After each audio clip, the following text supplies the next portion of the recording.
Punky Brewster was one of those sitcoms created during TV's love affair with adorable orphans and abandoned children. And for an 80s kid like me, Punky was the best of the bunch. Premiering on NBC in September of 1984, Punky Brewster was an adorable series that chronicled the misadventures of a spunky orphan named Punky, her dog Brandon, and her adopted father Henry. She also had a crew of friends that included her neighbor Cherry, the pretentious Margot, and sweet, adorable Alan. For 4 heartwarming seasons, 2 on the network and 2 in syndication, Punky Brewster taught kids like me many important lessons. Like don't get locked in an empty refrigerator during hide and seek. Don't have dreams of being an astronaut on a space shuttle and then watch it explode. And of course, don't do drugs. Are these drugs? Just some grass, a few uppers, and a little nose candy. Nose candy? Cocaine. It was the ultimate 80s kids show, thanks to its positive punky power. Except for that time they tried to scare the crap out of us, and succeeded. Of course, I'm talking about the 2-part Halloween episode from season 2 titled The Perils of Punky, which I'm sure is locked away deep in the dark recesses of the minds of every 80s kid who saw it. At the time, this 2-part episode was the stuff of nightmares, which you've probably repressed, and I apologize in advance for all the bad memories I'm about to reawaken. Hey you guys, my name is Natalie, and this is my channel, my so-called Gen X life, and today, I'm going to talk about the Punky Brewster episode that traumatized 80s kids. Things begin innocently enough in part 1 as Punky and her friends, Cherry, Alan, and Margot, get out of Chicago for a weekend and go on a camping trip with Henry and Cherry's grandmother Betty. And of course, Brandon comes along too. They're camping at Lake Waxahachie, home of the Waxahachie Indians. No, this is not a real place, and that is not a real Indian tribe, but it will be a crucial part of the story moving forward. So the gang is living it up at the campsite and enjoying the outdoors. Henry and Betty love the fresh air and lack of bills to pay, while Margot misses her moisturizer and Punky notices a bunch of dead trees. Time for a montage.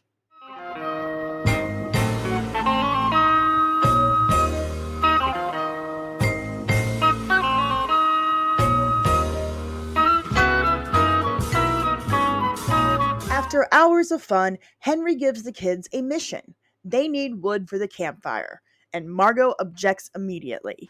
Listen, I'm not putting one foot in that filthy forest. The things in there that sting for a living. You guys run along, and I'll sit here quietly in the tent till dinner is served. No, you guys, come on. Punky, Cherry, and Alan, of course, force her to participate, and because it's the 80s, Henry allows the children to run off on their own, unsupervised. As they walk away from the camp, Punky lets Brandon run around without a leash, and when he sees a bunny rabbit, Brandon runs off, and the gang immediately follows him, leaving the trail behind. And of course, they get lost. Do any of you guys remember seeing this spot before? No. No? Me neither. That's what I was afraid of. I hate to say this, guys, but I think we're lost. While Henry and Betty set out to find the kids, Punky and her crew come across a cave. They try to get Brandon to lead them back to camp, but he just ends up going in a circle and leading them right back to the cave. Alan is so curious about this cave that he makes the brilliant decision to go right in. And since Henry told them to stick together, the girls follow. This is a mistake. Alan, got a feeling this is a mistake. Wow, look at that. They immediately stumble upon a chamber in the cave that contains not only a roaring fire, but a cave painting depicting a dog and 4 children. This scares them, so Punky decides they need to make it fun to be scared and suggests telling ghost stories to pass the time. So we gotta do something to take our minds off how scared we are, right?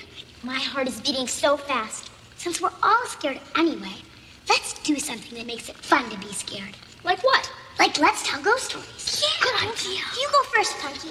Okay, here goes. Suddenly, the spirits of an Indian tribe approach them and charge Punky with the task of defeating an evil creature that lurks deep within the cavern.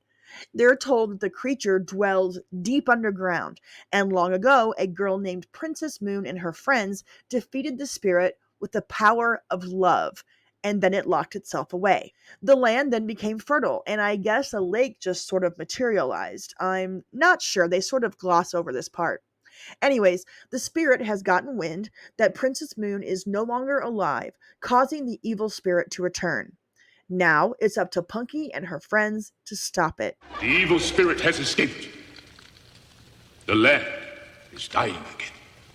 So that's why we saw so many dead trees. The spirit knows that Princess Moon no longer lives. A new champion has been sent to defeat the spirit. Wow, who is it? You! Punky isn't quite sure that she's up to the task and initially refuses.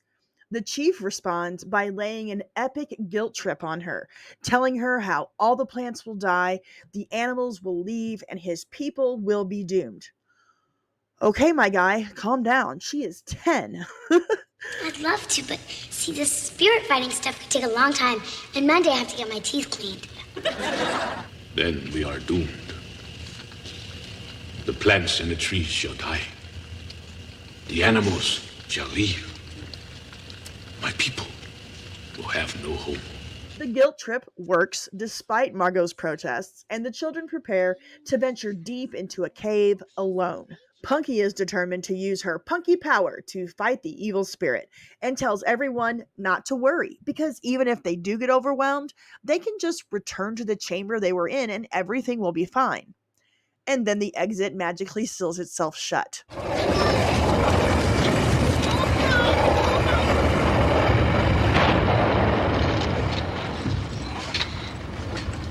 The traps?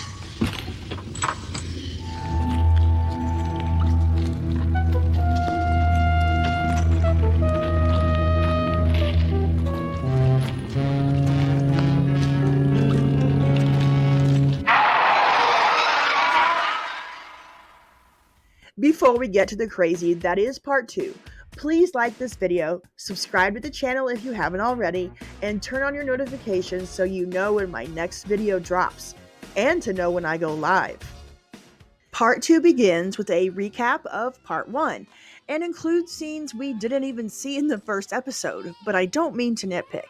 That's the least of our worries, because Part 2 is where things get creepy. Punky experiences a series of bizarre encounters that grow increasingly nightmarish as she attempts to complete her mission of defeating evil. First, she crosses paths with a man whose body parts are strewn in pieces around the cavern, leading her to christen him as Mr. Pieces. Relax, guys. I think this is a friendly arm. Where's the rest of the poor guy? Hey! I'll just call you Mr. Pieces. Seems appropriate. After a quick chat, they just leave him there. It was good talking to you, Mr. Pieces. Then there's a little sequence where they look into a hole that they find. The 80s kid energy is strong in this scene. After looking directly into this creepy hole, they walk the tightrope style edge and act like it's no big deal. Next, the gang encounters a giant spider, which wrestles Punky to the ground, while Margot, Alan, and Cherry remain stuck to its web, screaming.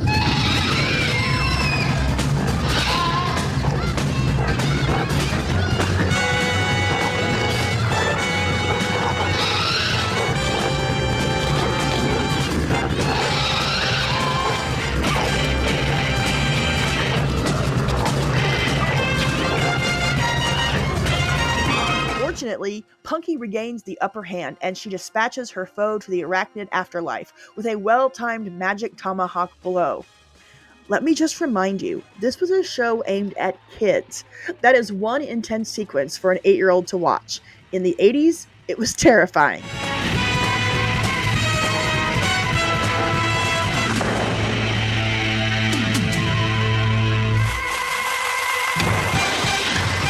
Now at this point, Margot is struggling, which makes perfect sense, but the rest of the kids are taking it in stride. Punky, Margot's flipping out. She's just scared. I'll give her a pep talk.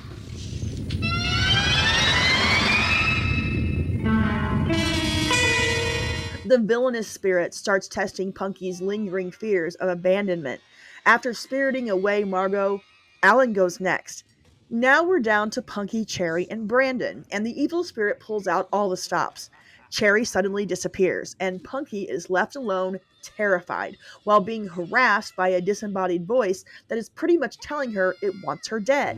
Sure, you okay? I'm okay, you okay? I'm fine, you fine? I'm fine, you fine? I'm alright, you alright? I'm alright, you alright? I'm okay, you okay? Cherry?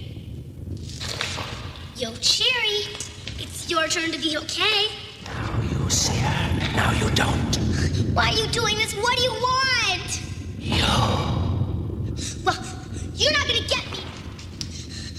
Please, give me back my friends. I want them back now. And now we get the clip that caused decades of nightmares for many, many 80s kids.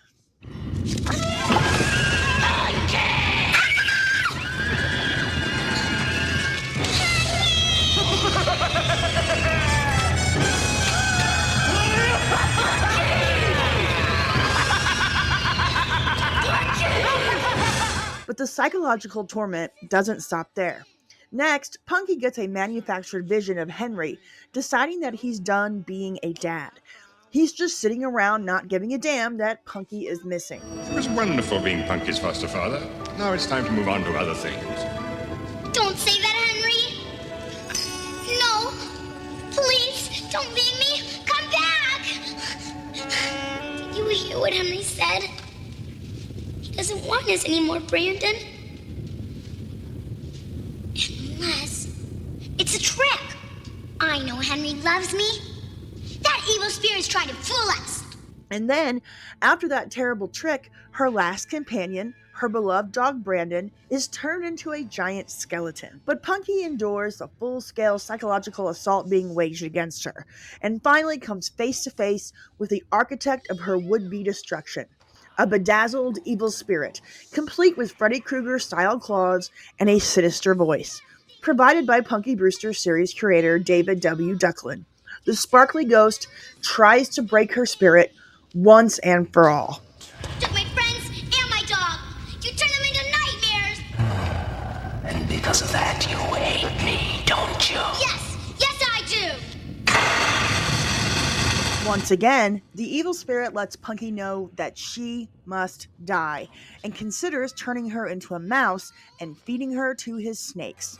But then, the spirit of Princess Moon shows up and tells Punky to trust in her heart and let love be her sword, so that she can defeat the evil spirit.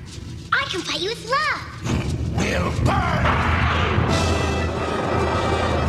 No, I won't. I'm not afraid of you anymore. I can stand the heat.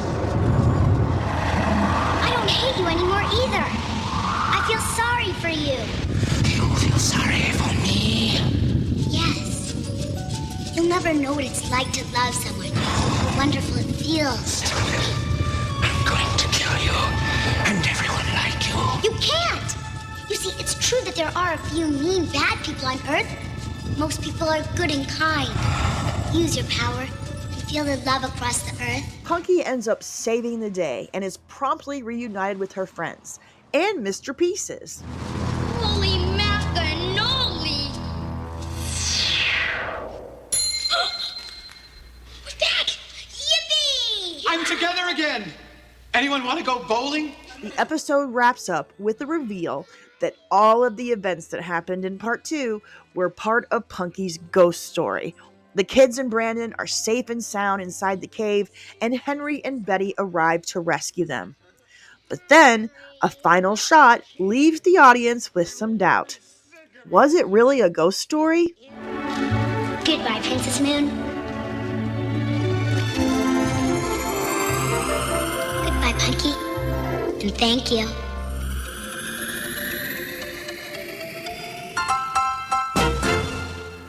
Today, the Perils of Punky will likely cause more audience laughs than screams, which was exactly the mood on set. Cherry Johnson remembers laughing at the spider and says that she and Amy Foster, who played Margot, and Soleil Moon Frye, who played Punky, couldn't stop laughing throughout filming. We were like, this is so lame. And that's the end of The Perils of Punky. When they return the following week for the next episode, we got the famous Just Say No storyline, which you know I'll be talking about in a future video. I'm also going to break down the Cherry Lifesaver episode once again, because I didn't do it justice in my very special episode video. So be on the lookout for that.